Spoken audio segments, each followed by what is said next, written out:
Stanford University.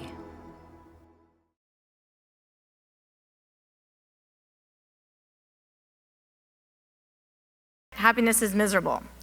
Second claim is we don't really know what makes us happy, but we think we do. Two really bad things to go together. So some of you who were here 3 years ago remember this slide.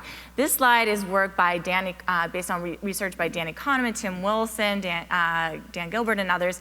And what it does is it pulls apart what we think correlates with happiness versus what really correlates with happiness.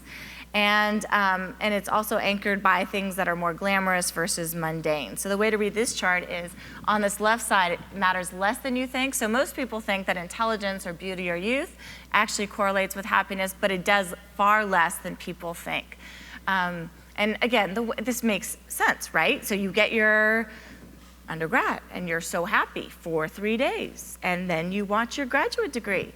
And then you get your graduate degree, and you were so happy for 3 days. And then you want to get a PhD. And then you get your PhD, and you were so happy, but you really want that good job, right?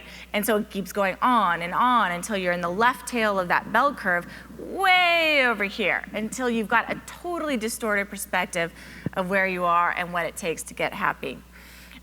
Youth, one of the most robust findings, work done by Laura Carstensen and her colleagues here out of Stanford, shows that as individuals get older, they get more happy. Now, work that I do with Sepp Kanvar and also Cassie McGildner shows that the type of happiness also changes over the life course, and I'll get to that later. The research is very mixed, but in general, there is a threshold over which more money doesn't bring greater happiness, and you've seen this research.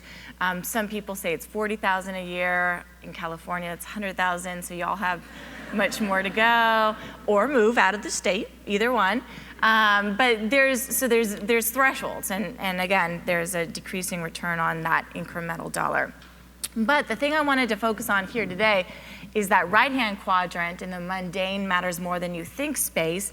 And I'd like to talk, and free time, again, isn't you got fired, you have a lot of free time. It's the perception that you can control your time. So again, it's not, can you control your time? It's the perception that you can control your time, which is why academics is so great. But what I wanted to harp on is volunteering. Now, volunteering is pretty interesting. First of all, it's a bad brand name. We're working to change this name. Obama, I think, has done a good job in making small dent in this area of valuing service, and will probably, hopefully, continue on. But one of the things that's most robust in this research is that people who give time and money report greater well-being and happiness, and those who have greater well-being and happiness report giving more time and money. So it's a bidirectional relationship which feeds on itself, right? So you're more giving to others, you're happier, vice versa. Now, this is a pretty robust finding, and you've probably seen it, but what's so interesting is the research. So this is some work done by Mike Norton out of Harvard and some of his colleagues, and what they do is they create 4 conditions, and so you guys are gonna be in the first condition. You're gonna get all $5 today, not really, so don't get excited, but pretend that you got $5, and I'm gonna ask you to spend it on something personal. So you're probably gonna spend it on some expense or some gift for yourself, so just, you're gonna be personal. You're gonna spend it on something pro-social, so something for someone else. You could, again, give it to charity, give it to a friend, buy a Starbucks gift certificate, it's not specified. You're gonna get the same conditions, but I'm gonna give you $20 each. And now I'm gonna ask you, which condition do you think will make you happier? So how many people think the $5 personal spend will make you happiest? $5 pro-social spend? $20 personal? $20 pro-social? You're all wrong. That's awesome. So what happens here is that everyone thinks that the $20 I can spend it on myself if I want will make them the happiest. And again, it's not just this one experiment. There's a lot of experiments to back this up. Now, everyone assumes 20 is better than 5, so this group is clearly going to be happier than this group.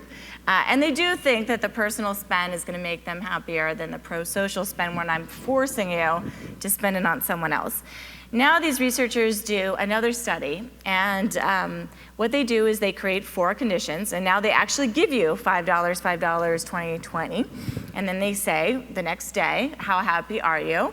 And they find time 1 versus time 2, so I'm going to measure all of you before I give you the money and then after I give you the money. And the way to read this graph is on the left-hand side is the $5. The yellow bars are not significantly different than zeros. These are individuals that were asked to spend money on themselves, and they got a little bit less happy. So it's not significant, so don't read into it. What's much more important is that what was significant are the 2 conditions, and it didn't matter if you got $20 or if you got $5. The people in the give this to someone else condition reported being happier 2 days later.